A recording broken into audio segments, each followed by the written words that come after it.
Welcome back ناظرین. کہانی مختصر کرتے ہیں.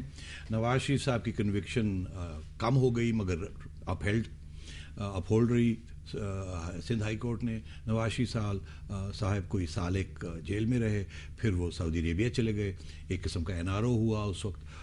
واپس آئے 10 سال کے بعد, سپریم کورٹ میں انہوں نے اپیل کی. پچھلے سال سپریم کورٹ نے کہا یہ ہائی جیکنگ نہیں تھی, اور وہ سارا کیس ریپ اپ کر کے اور وہ کنوکشن بھی ختم کر دی گئی. یہ ہے وہ کہانی. اب آپ آئیے چودھری صاحب کی کہانی.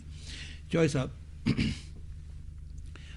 10 سال بعد آپ نے یہ کتاب لکھی, پہلے کیوں نہیں لکھی آپ نے؟ یہ بہت مجھے خیال تھا کہ آپ یہ مجھے ضرور پوچھیں گے سیٹھی صاحب. پہلے 1-2 سال تو گزر گئے اس سارے انسیڈنٹ کے بعد کہ ہوئی کیا, کیوں ہوئی, کس طرح ہوئی, ہونی چاہیے تھی, نہیں ہونی چاہیے تھی. میں دیکھ رہا ہوں آپ کی طرف بڑی تکلیف ہو رہی ہے, آپ آنکھیں بند کر لیتے ہیں, آپ جیسے سوچ رہے ہیں کہ اس وقت کیا کیا آپ پہ گزرا. کیا گزرا تھا آپ پہ؟ لیکن نہیں, مجھے بتائیے نا, آپ کی فیملی کے اوپر اس وقت, آپ ایک سینئر سول سرونٹ, اس قسم کی کبھی سچویشن آئی نہیں, اور آپ کو ڈیٹینشن میں رکھا. کیا ہوا آپ کے ساتھ؟ ڈیٹینشن میں تک کا جہاں تک تعلق ہے, ہم نے بڑی جیل انسپیکشنز کی ایز ڈسٹرکٹ میجسٹریٹ. جیلیں دیکھی بھی تھیں لیکن اندر سے نہیں. جیل بھی دیکھی, World War II کے پرانے ملٹری بیرکس بھی دیکھے جہاں پہ ہمیں لے جا کے, کچھ ہمیں نہیں پتا تھا کہ کہاں پہ. بڑے مشکل وقت گزرا آپ پہ. بہت مشکل وقت گزرا. آپ کی فیملی پہ بھی سولیٹری کنفائنمنٹ وقت. پہلا 1 مہینہ تو میری بیوی کو بھی میرے ساتھ ہی اندر رکھا. اس کے بعد میڈیکل پرابلمز جو تھے میرے, ان کو اگنور کیا گیا. کورٹ نے بھی کہا کہ ان کی میڈیکل فیملی لائف ڈسرپٹ ہو گئی. بچوں فیملی لائف اس طرح ڈسرپٹ ہوئی کہ 2 میرے بیٹے ہیں, دونوں نے یہاں پہ اس زمانے میں نوکریوں کے لیے اپلائی کیا, دونوں کو نوکریاں نہیں ملی. چوہدری صاحب, اس کے بعد آپ جب رہا بھی ہو گئے تو کوئی نوکری نہیں ملی, واپس سول سروس میں بلایا نہیں گیا. 3 سال اور 3.5 سال مجھے OST رکھا, اس کے بعد مجھے ریٹائر کیا. لیکن وہ بھی بات بندہ برداشت کر لیتے. مجھے سروس کولیگز نے بالکل ایک آؤٹ کاسٹ بنا کے رکھ دیا. مگر مجھے یہ بات تو سمجھ آتی ہے کہ مشرف کے دور آپ کتاب بھی نہیں لکھ سکتے تھے, اور دوست ساتھی بھی چھوڑ گئے تھے. ایسے ہی ہوتا ہے, بھاگ جاتے ہیں لوگ. جو بڑے قریبی دوست بھی ہوتے ہیں وہ جنہوں کہیں نیڑے نہیں لگتے. میں نے بھی یہ دیکھا ہے. تو مگر مشرف صاحب کو تو گئے 2 سال ہو گئے. فوری طور پہ آپ نے سارے نوٹس رکھے ہوئے تھے, پھر آپ نے یہ کتاب لکھنی شروع کر دی. آپ نے کیوں لکھی؟ کچھ کلیریفیکیشن چاہتے تھے, اپنا نام صاف کرنا چاہتے تھے کہ آپ اپروور کیوں بنے؟ کیونکہ کہتے ہیں کہ وعدہ معاف گوا جو ہے وہ ویسے ہی ایک بلاٹ ہوتا ہے. بالکل بلاٹ ہوتا ہے جی. لیکن اس میں 2-3 وجوہات تھیں, جو کہ جن میں سے ایک یہ بہت اہم ہے کہ اپنا نام کلیئر کرنے کے لیے میں نے یہ ایک کلیریفیکیشن تو نہیں, لیکن ایک کتاب یہ لکھی ہے جس میں میں ریڈر پہ چھوڑ دیتا ہوں کہ وہ فیصلہ کرے کہ کیا میں جسٹیفائڈ تھا یا نہیں. لیکن ایک تو اور وجوہات بھی تھے. ایک تو میں چاہتا تھا کہ جوڈیشل پروسیس جو ہے اپنے آپ کو ایگزاسٹ کر لے. وہ ایگزاسٹ ہو گئی. میاں صاحب گئے, سپریم کورٹ نے ان کو ایکوٹ کر دیا, بات ختم ہوئی. لیکن میں بیسیکلی جس چیز پہ پھنسا ہوا تھا وہ پھر سے ہائی جیکنگ میں نے انٹرنیشنل سول ایویشن اتھارٹی کے کاغذ نکالے, ہر ایک چیز دیکھی. میں نے کہیں دنیا میں کبھی یہ ایک سنگل انسیڈنٹ بھی نہیں ہوا جہاں پہ ہائی جیکنگ جو ہے وہ گراؤنڈ سے ہوئی ہو. جو ہائی جیکر ہے وہ ہمیشہ جہاز کے اوپر ہوتا ہے. تو آپ کہنے کا یہ کوشش کر رہے ہیں کہ general Musharraf was the high جیکر؟ بالکل جی, he was the hijacker, he was on the aircraft. وہ ڈائریکٹ کر رہے تھے کہ جہاز کو اب یہاں لینڈ کرو, مت کرو, اس کو فلائنگ جگہ لے جاؤ.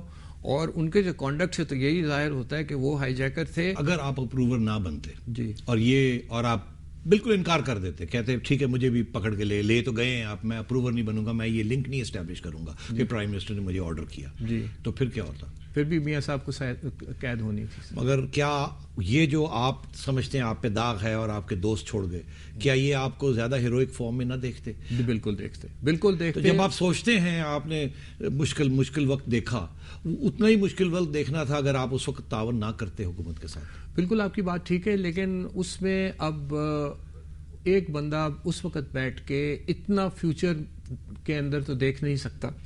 شاید میرے لیے بہتر یہی ہوتا کہ میں اس وقت سٹینڈ لے لیتا اور میں کہتا کہ بھائی دیکھیے آئی ایم سوری، میں آپ سے کولیبوریٹ نہیں کرنا چاہتا.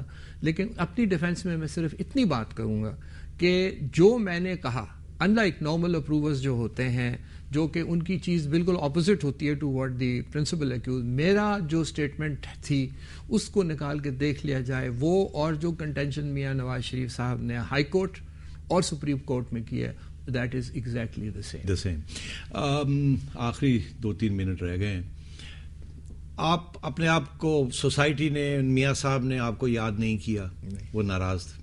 مشرف صاحب ناراض، سارے سول سروس کے دوست فیئر ویدر کاکس بن گئے. فیملی میں اتنی اسٹرین اور ٹینشن. آپ سوچتے ہوں گے کہ میں نے کیا گناہ کیا تھا کہ میرے ساتھ یہ حادثہ ہوا.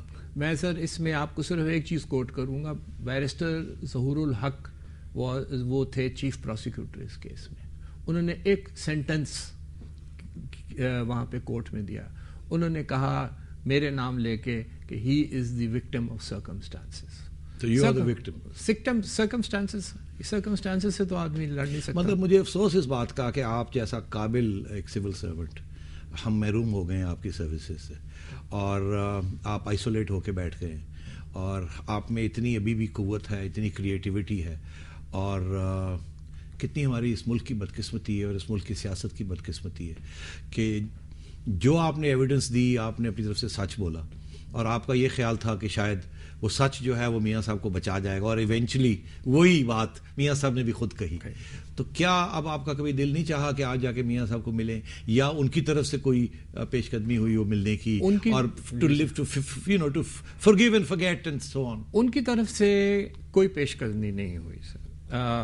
میں آج بھی تیار ہوں ان کے ساتھ جا کے بیٹھ کے اور ان کو ساری چیز اپنا کانڈکٹ ایکسپلین کرنے کے لیے، اگر وہ سننے کے لیے تیار ہے. لیکن وہ بڑی چیزوں میں ایموشنل چیز تھی نا جی. وہ بھی بہت سخت حالات کا مقابلہ کیا انہوں نے. وہ جو 1 سال وہ جیل میں رہے، اس کے بعد جلا وطن ہو گئے، پھر جب والد صاحب فوت ہوئے تو وہ ان کو دفنا بھی نہیں سکے. تو ان کی عمر بھی تو بہت کچھ ہوا. مجھے بہت ان کے ساتھ ایز این انڈیویجول مجھے ان کے کئی دفعہ بڑا ایک سافٹ کارنر تھا، اور میں نے تو ان کے ساتھ بہت نوکری بھی کی، کافی جگہ ان کے ساتھ سرو کیا. یہ پہلی دفعہ نہیں تھا as commissioner, as deputy commissioner.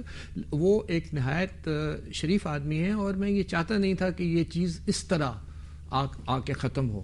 لیکن اب میرے پاس بھی تو کوئی چارہ نہیں تھا. چوہے صاحب، آئی ایم گلیڈ آپ نے یہ کتاب لکھی، دیر آئی درست آئی، and I wish you good luck. Thank you very much. Thank you.